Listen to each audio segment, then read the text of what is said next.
Яңалыклар вакыты үз эшен башлап җибәрде. Студияда Лина Хәсәншина, исәнмесез? Торопишься куда-то, нужно срочно, и нет автобуса. Бөгелмәдә җәмәгать транспорты йөрми башлаган. И я что-то уже заподозрил, что что-то не так. Кыргылдарлар турында сөйли торабыз, халык алдана тора. Балалар от спорт мәктәбенә бик теләп йөриләр. Атларны яраталар. Әлмәтлеләр өчен бушлай спорт. Татарстанлылар коронавирус инфекциясына каршы прививка ясатуны актив дәвам иткән чиракта Татарстанда күмәк иммунитет декабрьнең 2нче яртысында формалашачак. Татарстан Республикасы сәламәтлек саклау министрының беренче урынбасары Альмир Абашев Татар информ агентлыгында узган матбугат конференциясендә шулай дип белдерде. Вакцинация темплары сакланса, планны декабрьнең 2нче яртысында үтәячәкбез, дип искәртте сәламәтлек саклау министрлыгы вәкиле. Узган тәүлектә Татарстанда 30 меңнән артык кеше прививка ясаткан. Республикада 100 мең кешегә вакцинация узган 171 пациент туры килә. Альмир Абашев моның Россиядә иң яхшы күрсәткечләрнең берсе булуын әйтте. Татарстанның баш санитар табибы Марина Потяшина билгеләп үткәнчә, 60 яшьтән узган кешеләр арасында алар чирне авыр кичерүгә дә карамастан вакцинация темплары югары түгел. Шулай ук хәзер балалар арасында да авыру очраклар күбәйгән. 25 числа в понедельник открывается Лениногорская детская больница на прием лихорадящих детей, требующих госпитализации со всего юго-восточного региона.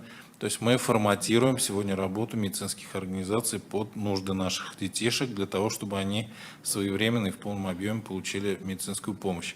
Что касается вакцинации, то сегодня на уровне федерального Минздрава рассматривается вакцинация детей в возрасте от 12 до 17 лет включительно, то есть до достижения 18-летнего возраста.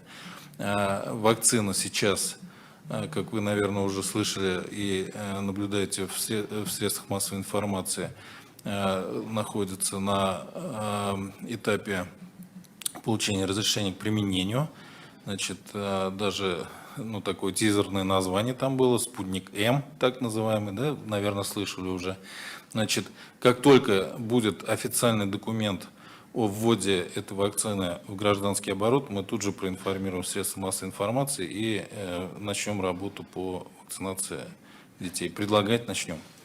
Есия хисап язмасын раслау буенча хезмәт күрсәтүгә ихтыяҗ кимегәнче, бу беренче чиратта дәүләт хезмәтләре порталында вакцинация ясатканлыкны раслаучы QR-кодны алу өчен кирәк. Ел һәм бәйрәм көннәрендә күп функцияле үзәкләрнең эш вакытын озайту турында карар кабул ителде. Хәзер филиал якшәмбе көнне иртәнге 8-дән кичке 5-кә кадәр эшләячәк.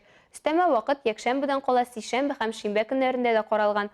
Офис атнаның сишәмбе көндә 8 сәгатьтән 20 сәгатькә кадәр эшләячәк. Һәр көнне иртәнге 8-дән 9-га кадәр бары тик Есия хисап язмасын раслау өчен мөрәҗәгать итүчеләр генә кабул ителә. 4-нче, 6-нчы һәм 7-нче ноябрь көннәрендә күп функцияле үзәк 8 сәгатьтән 17 сәгатькә кадәр эшләячәк. Башка темаларга. Бөгелмә шәһәрендә җәмәгать транспорты йөрми башлаган. Соңгы 3 елда шәһәр маршрутлары буенча бар тик бер шәхси эшмәкәрнең милке булган автобуслар гына йөргән. Шушы көннәрдә аларны металломга тапшырганнар. Бөгелмәлеләрнең проблемасының сәбәбе нидә? Шәһәр хакимияте моның өчен нәрсә эшли? Күрше шәһәр халкы сорауы буенча безнең төшерү төркеме әлеге сорауларга җавап эзләде. Вот обращаемся к вам.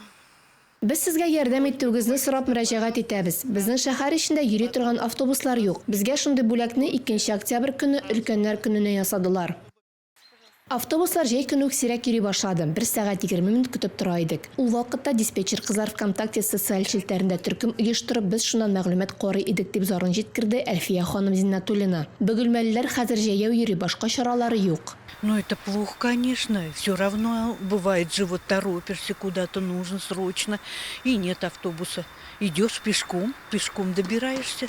Җәяү йөрүнең файдасы турында табиблар һәрвакыт сөйләп киләләр. Ләкин көзге ачы җилләрдә, яңгырлы көннәрдә эшкә ашыкканда озак вакыт йөрисе килми. Бөгелмә шәһәре бәләкәй шәһәр түгел. Эш белән өй арасы ерак булырга мөмкин. Җәмәгать транспортыннан башка бу тарихи Өяз шәһәрендә яшәүне күзаллап та булмый. Безобразие. Безобразие. Вот мы идем. Мин вокзалдан соң эшлим. Хәзер менә су 2-гә хәтта җәяү барам. Күз алдыгызга китергез, 1 сәгать барам. Үз машинасы булмаган кешеләргә такси чакыртып була. Элек таксистлар хезмәте 60 сумнан башланган булса, хәзер бу бәяләр 2 мәртәбәгә арткан. Мәсәлән, Резда Хөснетдинова медицина хезмәткәре булып эшли. Үземә такси чакыртырга туры килә. Бер якка гына 125 сум кирәк. Әле миннән башка мәктәпкә йөри торган балам да бар. Классташлары белән бергәләшеп таксида кайталар. Алар өчен куркып торам ди. утром вместе я доезжаю до школы, оттуда я... Иртә мәктәпкә кадәр бергәләп таксида барабыз, аннары мин эшкә җәяү барам. Әгәр дә аннан да таксида барсам, бу кыйбатка чыга. Кич белән мин үзем кайтам, ул үзем. Шәһәрдәге җитди проблеманың сәбәбе Бөгелмәдәге бердән-бер җәмәгать транспорты предприятиесенең бер көнлеккә төшүе. Моннан 1 ай элек бирдә 18 падик автобусыннан торган автопарк булган. Ә хәзер эшмәкәр үз эшчәнлеген туктатырга мәҗбүр. Бу адымга ул прокуратура тикшерүләреннән соң бара. Гомумән бу өлкәне табышсыз диләр бөгелмәлеләр. Но на невыгодно же им. Аларга автобусларга йөрү файдалы түгел бит. Йөрсә 5 кеше йөри, бензин кирәк, машина кирәк, эшләүче кирәк. Работа Минаева была очень хорошая. Минаевның эше әйбәт иде, ләкин авыр булды. Ул тырышты, сүздә юк. Безгә пенсионерларга әйбәт иде. Безнең ниндидер транспорт бар иде, ә хәзер бер нәрсә дә юк. Бөтен өмет шәһәр хакимиятендә. Аларның да вәкиләтләре шикләнгән. Мәсьәлә акчага терәлеп кала. Стоимости горюче-смазочных материалов. Ягулык майлау материалларының бәясе артуны исәпкә алып, хезмәт хакын, техника җиһазланышны арттыру, линиягә чыга торган автобусларның техник торышы һәм җиһазланышына карата таләпләрне арттыру зарурлыгы, моңа ГЛОНАСС системасын кую тора. Шул сәбәпле йөртүченең чыгымнары артты. 2018 елдан бирле Бөгелмә шәһәрендә җәмәгать транспортында йөрү бәясе 18 сум булган. Замана таләпләренә туры килергә транспорт алыр өчен бу акча җитми ди хакимият вәкиле. Читтән дәүләт тарафыннан ярдәм булмаган. Октябрь башында Бөгелмә шәһәре буенча 10 муниципаль маршрутка конкурс игълан ителгән. Ул ай ахырына хәтле дәвам итәчәк, нәтиҗә ноябрь башында билгеле булачак. Устное обращение есть. Мөрәҗәгать итүчеләр бар. Октябрь айыннан мәсәлән теләк белдерүчеләр бар. Әлегә без сөйләшләр алып барабыз. Безнең иҗат төркеме килүеннән соң Бөгелмә шәһәрендә эшләр бераз җайланган. Шәһәр буенча коммерцияле маршрутлар йөри дип хәбәр иттеләр. Бөгелмә администрация сайтында да кайбер маршрутларның ачылу турында мәгълүмат бар. Алса Амирова, Вероника Рябова, Дамир Кырбанов, Яңгылкар вакыты Луч Әлмәт телекомпаниясе. Әлмәттә һәм Әлмәт районы территориясында 9 айда 238 кыргылдарлар тарафыннан алдау очрагы теркәлгән. Аларга күчерелгән яки бирелгән акчаны еш кына кайтарып булмый, әмма киләсе очракны уникаль дип атап була. Шәһәребездә яшәүче бер кеше мошенник алдавын шикләп, таныш булмаган әбигә 100 мең сумнан артык акчасын югалтмаска ярдәм иткән. 18 октябрьдә кич белән таныш булмаган кеше Әлмәттә яшәүче бер хатынга үй телефонына шалтыратып, үзен полиция бүлеге башлыгы дип таныштыра. Ул ханымның улы хастаханәгә эләгүен һәм дәвалау өчен акча кирәк булуын хәбәр итә. Хатын акча һәм урын җир кирәк-яраклары салынган сумканы таксистка тапшыра. Әмма битараф булмаган Вячеслав Стуров шунда ук сәер мошенниклык схемасын аңлап ала. Әбигә ярдәм итәргә карар итә. Поступил звонок, что Шалтыраттылар, заказны алдым. Клиент белән шалтыратып сөйләштем. Ул миңа нәрсә эшләргә кирәк икәнен аңлатты. Мин адреска кереп, аннан әйберләрне алып Ярчаллыга илтергә тиеш идем. Адреска килеп җиткәч, мине бер әби каршы алды һәм улының хәлләрен сорады. Мин белмим һәм барып җиткәч хәлләрен һәм шалтыратуын сорармын дип җавап бирдем. Ул миңа берничә тапкыр сумкада ниләр булуын кабатлады һәм бик кайгыра иде. Шунда мин шикләнә башладым. я на то, что сказал, то, что там находятся именно вещи постельной принадлежности. Вот. И я что-то уже заподозрил, что что-то не так. Вячеслав барыбер китәргә һәм заказны үтәргә карар итә. Тик адреска килеп җиткәч, клиент өйдән чыгып, машина йөртүче белән танышудан баш тарта һәм аңа акчаны картага күчерүен сорый. Моңа Вячеслав катгый рәвештә баш тарта һәм өенә кайтып китә. Я, получается, ее оставил у себя дома. Мин сумканы үз өемдә калдырдым һәм бер көннән соң миңа полиция шалтыратты. Аларга килеп аңлатма язуымны сорады. Мин аңа булган хәлләрне аңлаттым. Документлар тутырдык. Объяснитель он взял у меня, хотел взять у меня. Я ему объяснил ситуацию, так-то, что происходит. И мы все документы составили. Хәзерге вакытта акча тикшерүчеләр кулында һәм эшне япканнан соң акчаларны законлы хуҗасына кайтарачаклар. Әлмәттә һәм Әлмәт районы территориясендә 9 ай эчендә 238 кыргылдарлар тарафыннан алдану очрагы теркәлгән. Мошенникларны ачыклау нибары 10% кына тәшкил итә. Чөнки мондый җинаятьләр дистанцион кылына. Димәк, аларны ачыклау өчен даими рәвештә башка шәһәрләргә барырга кирәк. На сегодняшний день вот у нас одна группа приехала с Уфы. Бүгенге көнне Уфада безнең бер төркем безнең шәһәрдә яшәүчебезне алдаучы затны тоткарлаган. Ставрополь шәһәрендә мошенникларны тоткарлау буенча төркем эшли. Алар Авито сайтында товарлар сату тәкъдиме белән халыкка карата җинаять кылучыларны эзли. По задержанию мошенника, который совершал преступление в отношении жителей под предлогом продажи товара на сайте Авито. Алия Байрамалова, Милена Валиева, Дамир Кырбанов, Яңгылыклар вакыты, Луч Әлмәт телекомпаниясе. Ә хәзер кыска вакытлы рекламага бүленәчәкбез. Аның артыннан ук безнең эфирда Мен монда перепись населениега килдем. халык сан алуның беренче атнасы Әлмәттә Бөгелмәдә ничек бара? Аңа менә бик зур рәхмәт бөтен халык исеменнән. Азнакайда көрәш буенча республика турниры.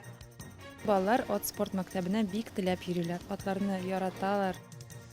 От спорты балаларга бушлай. Реклама тиз узачак. Безнең белән калыгыз. Халык санын алу дәвам итә. 15 октябрьдә башланган бу процедураны гадәттәгечә өйгә килгән сораштыручылар белән яки дәүләт хезмәтләре порталындагы шәхси кабинет аша яки инде стационар үзәккә барып үтеп була. Әлмәт муниципаль районында барлыгы 61 шундый нокта бар. Шуларның берсендә Алсу Әмирова булып кайтты. Әлмәт шәһәренең күп функцияле үзәгендә халык сан алу буенча эш оештырылган. Биргә килгән һәр кеше аны иртәнге 8-дән кичке 8-гә кадәр үтә ала. Сорауларны үтеп чыгар өчен 15 минут вакыт сарыф ителә. Яшь, милләт, аралаша торган тел, алган белем, тормыш итәр өчен чыганаклар, шартлар, халык сан алучы шундый сораулар бирә. Башладым бу эшне 15 октябрьдә. Бер көндә 40-45 кеше килә безгә. Алар үзе миңа киләләр инде. Гөлшәчәк ханым 1958 елгы халык сан алуда инде 3нче тапкыр катнаша. Пенсиядә булса да һаман вахтер булып эшли. Үзенә кагылышлы бөтен мәгълүматын да сораучыга җиткердем ди. Мен монда перепись населениега килдем. Телевидениеда күрсәтәләр, эштән дә моны переписка ясадыңмы әле дип әйтәләр менә. Мен бит эшлим әле, менә бүген киттем. Телефонда карадым, эшли алмыйм, менә монда килдем. Да сораштыручы һәм халык сан алучы арасында дистанция сакланыла. Бөтен кеше битлектә утыра. Шуның өчен ширек торам дип куркасы түгел. Сораштыру вакытында паспорт таләп ителми. Барысы да кеше сүзе буенча языла. Сораштыру вакытында дөрес мәгълүмат бирү таләп ителә. Бу киләчәктә ил буенча кабул ителәчәк яңа социаль проектлар өчен бик мөһимдер устат белгечләре. Стационар пунктлар 18 октябрьдән 14 ноябрьгә кадәр эшләячәк. Аларның төгәл адресларын Татарстан Стат сайтына кереп белергә була. Барлык сорауларны Татарстан Стат идарәсенең җанисәп белән бәйле кайнар элемтә номерына яки 8800 77 2020 илкүләм бердәм номерга шалтыратып белешергә була. Алсу Әмирова, Айдар Кабиров, яңалыклар вакыты Луч Әлмәт телекомпаниясе. 2021 елга халык исәбен алу йорт хуҗалыкларының санын, гаилә тормышы шартларын, аларның белем дәрәҗәсен, халыкның милли составын, телләре һәм аларны куллану турында актуаль мәгълүмат алырга мөмкинлек бирә.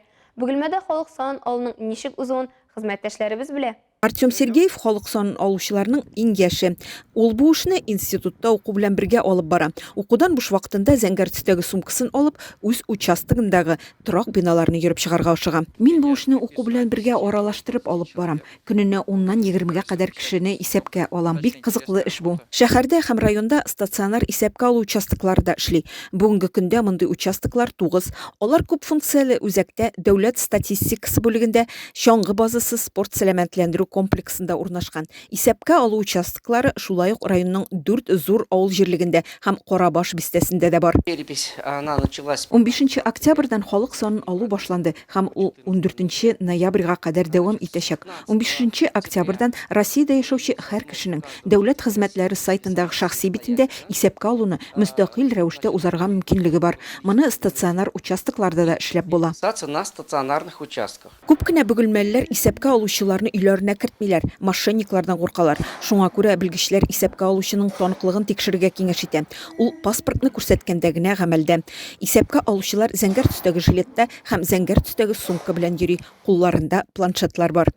Мин монда үземнең тавышымны бирергә килдем, чөнки тавыш бирү үзеңне менә шу переписта үткәрү барлык гражданнарның да вазифасына керә дип уйлыйм инде. Шуңа күрә мин дә үзем татар буларак, менә татар дип үземне шушы кагазгә үзем турында язарга уйладым. Бөгелмә муниципаль районы буенча халык санын алуны 31 контролер һәм 186 исәпкә алучы башкара. Айгөл Шәрәфиева, Максим Брюхачев, Әлмәт Луч телекомпаниясе, яңалыклар вакыты.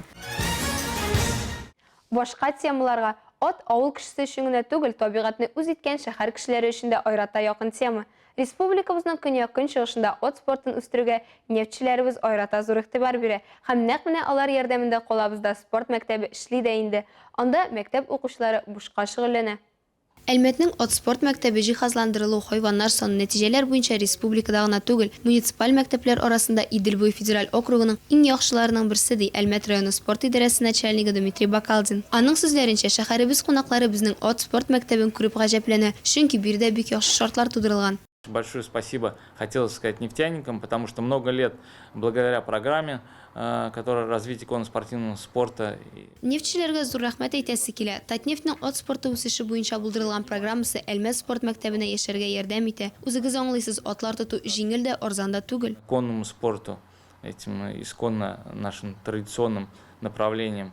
От спорт мәктәбендә шөгыльләнүчеләр килгәч, иң беренче атны чистарталар, аннан соң гына шөгыльләнә башлыйлар. Көндә килеп дүрт аяклы партнерларын тәрбияләү балалар өчен берни дә тормый, бигрәк тә кызлар ярата бу эшне. Әлеге спорт мәктәбендә шөгыльләнүчеләр үзләре дә атларга карата булган мөгамәләләрен яшерми.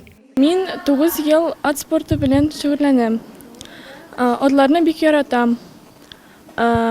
Бу минем ат, аның исеме Доллар Чип. Аңарга 10 яшь. Конкур белән шөгыльләнәм. Конкур ул ат белән барьерлардан сикерү.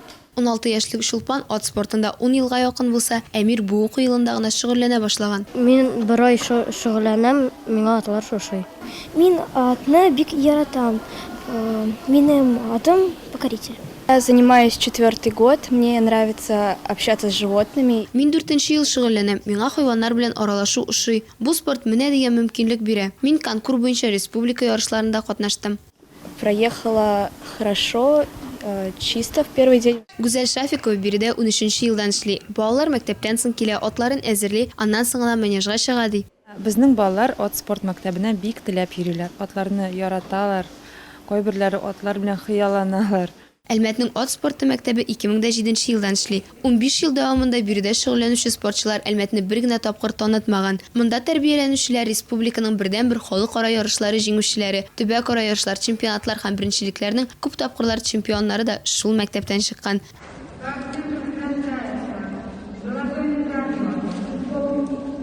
Биредә мәктәп кенә түгел, барлык әлмәтләр горурлана ала торган балалар күп. 10 яшьтән 18 яшькә кадәр балалар 5 этап уку уза, ди спорт масса күләмешләр буенча директор урынбасары Елена Мариасова. Сегодня в нашей школе занимается около 150 детей, Бүген бездә 150 бала шөгыльләнә. Адаптив физкультура буенча да группа эшли. Сәламәтлеге ягыннан мөмкинлекләре шикле булган балалар өчен группада бик популяр. Анда балалар шулай ук бушлай шөгыльләнә. То есть, с различными отклонениями по здоровью. То есть наша группа это тоже пользуется очень большим спросом. В этой группе тоже дети занимаются совершенно бесплатно. Ознакайда Россия торак коммуналь хуҗалыгының мактаулы хезмәткәре, Татарстан Республикасының ат казанган торак коммуналь хезмәткәре Инсаф Султанов истәлегенә көрәш буенча республика күләм турнир булып узды. Нефтчеләр ярдәме белән төзелгән спорт комплексында үткәргән спорт бәйрәмендә район җитәкчесе Марсель Шайдуллин да катнашты. 8-нче тапкыр оештырылган ярышлар хакында тулырак Илмира Шәрифуллина сюжетында. Ознакайда уздырылган көрәш турнирында 2003 һәм оннан яшьрәк ир-егетләр катнаша. Ярышлар 12 категорияда уздырыла. Чатыртау арена спорт комплексына җыйналган халыкны район башлыгы Марсель Шайдуллин сәламләде. Бүгенге матур бәйрәм белән котлап иң изге теләкләрен җиткерде. Шушы бәйрәмне оештыручылар Инсаф Султановның улы һәм аның гаиләсенә районның 90 еллык уңаеннан медален тапшырды. Күпме эшләр башкарабыз, аларны Инсаф Саичның ярдәме белән, аңа менә бик зур рәхмәт бөтен халык исеменнән, урыны инде җумакта булсын, тыныч калсын. Безгә шундый турнирларны үткәрергә үзебезнең көрәшебезне, үзебезнең кылык-гадәтләребезне инде онытырга ярамый, аның дәрәҗәсен арттырырга кирәк. Инсаф Султанов үзе башкорт ягыннан булса да, Ознакай үсешенә зур өлеш керткән шәхес. Ул спортны яратты, кешеләрне яратты, безне, балаларын яратты дип искә алды әтисен Марат Султанов. Әгәр әтиебез исән булса, аңа 70 яшь тулган булыр иде дип искәртте ул. Үзе көрәшергә яратадыр. Ул яшь чагыннан ук бөтен сабантуйлар батыр булып һәрвакыт көрәшәдер һәм ул безгә дә өйрәтте көрәшергә, тырышырга, спортка өндәде һәм ул лыжны яратты, көрәш яратты, волейбол, аның бөтен яраткан спортларын шутлап бетереп булмый. Шахматта уйнарга яратты. Һәм ул менә бөтен әйберне безгә өйрәтте. Менә бүген көндә минем малаем да шулай спорт дип кенә дип тора. Ул шул генлар белән бирелгән дип уйлыйм мин аны, әтинең генлары белән. Район мөхтәсибе Азат хәзрәт Талибуллин Инсаф Султанов рухына багышлап Коръән аятларын укыды. ربنا آتنا في الدنيا حسنة وفي الآخرة حسنة وقنا عذاب النار برحمتك Уен нәтиҗәләре буенча лаеклы беренче урынны Азнакай командасы яулады. Икенче урында Әлмәт һәм Актаныш командасы, өченче урынга Сабалылар лаек булды. Ярышларда 10 районнан барысы 170 спортчы катнашты. Илмира Шәрифуллина, Рөстәм Акбаров, яңалыклар вакыты, Луч, Әлмәт телекомпаниясе. Бу сезгә җиткерәсе соңгы мәгълүматыбыз иде. Мин Лина Хәсәншин һәм монтаж операторы Алия Бәйрамалова сезнең белән сау булашабыз. Исән-имин булыгыз.